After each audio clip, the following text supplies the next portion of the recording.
कहानी उन आम घरों की है जहां खाने वाले तो कई, लेकिन कमाने वाला एक मर्द ही होता है। बावजूद इसके उससे उम्मीदें कम नहीं होती। देखिए जी, सामने वाले वर्मा जी कैसी अच्छी तरह से सफाई करते हैं छुट्टी वाले दिन अपने घर की, और एक आप हैं। अरे यार, उनके पास कार है, ऑफिस पास में है और हफ्ते में 2 दिन की छुट्टी होती है, तो फर्क तो पड़ता है ना। मेरी तो शादी ही गलत हो गई। अरे कोई मस्त लड़का मिलता, कमाता भी, घुमाता भी, घर के कामों में भी मदद करता, लेकिन नहीं जी, हमारे वाले को तो कमाने से फुर्सत ही नहीं, और कमाई भी ऐसी कि कोई जरूरत पूरी ही नहीं हो रही है। सुनील बेचारा शीना को देखकर सोचता है कि शीना सही कह रही है। देखने में सुंदर है, घर का सारा काम कर लेती है, उसे तो कोई भी अच्छा लड़का मिल सकता था। क्या सोच रहे हैं? भागने का इरादा तो नहीं है? अरे नहीं मेरी प्यारी बीवी, मैं तो नहीं, पर डर है कि तुम नहीं कहीं भाग जाओ मुझे छोड़कर। शीला सुनील के मुंह से प्यार भरी बात सुनकर मुस्कुराती है। आप भी ना। सुनील एक दिन ऑफिस से घर आता है कि तभी शीना कहती है, सुनिए जी, वो मेरी सहेली आई थी, सारा दिन वो लोग यहीं थे, अब जा रही थी तो मैंने कहा नहीं नहीं, मेरे पति छोड़ आएंगे ना तुम्हें, तो रोक लिया मैंने। सुनील थोड़ी देर कुछ सोचता है, फिर कहता है, ठीक है, मैं कपड़े चेंज करके आता हूँ। अरे तेरे पति को तो लग रहा है कि अच्छा नहीं लगा। अरे नहीं नहीं, ऐसी कोई बात नहीं है, रुको मैं अभी उन्हें घर के कपड़े देकर आती हूँ। शीना अंदर जाती है जहां सुनील पलंग पर लेटा होता है।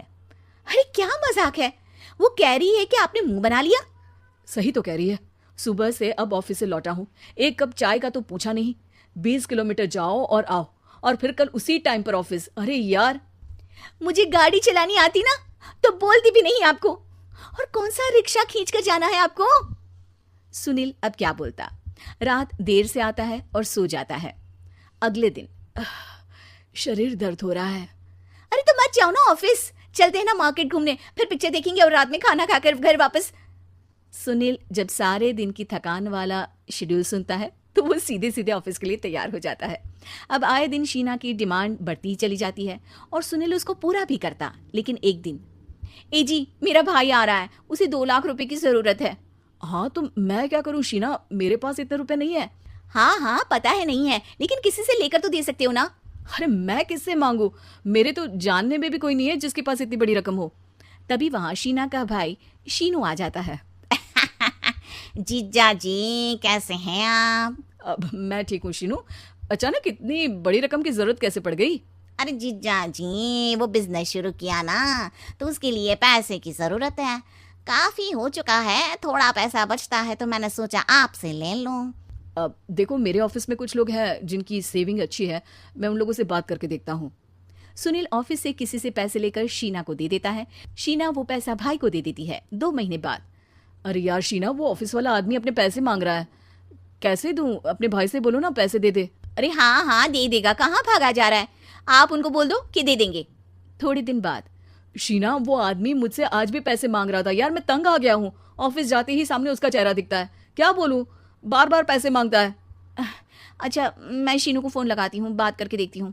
शीना भाई को फोन करती है, लेकिन वो फोन उठाता ही नहीं। लगता है भाई कहीं ऐसी जगह है जहाँ नेटवर्क की समस्या होगी। सुनील अगले दिन दोपहर को ही घर आ जाता है। उसका चेहरा उतरा और परेशान सा होता है, वो रोने लगता है। अरे क्या हुआ जी, आप इतना परेशान क्यों हैं? सब ठीक तो है ना? अरे नहीं शीना, कुछ ठीक नहीं है, मैं ठीक नहीं हूँ।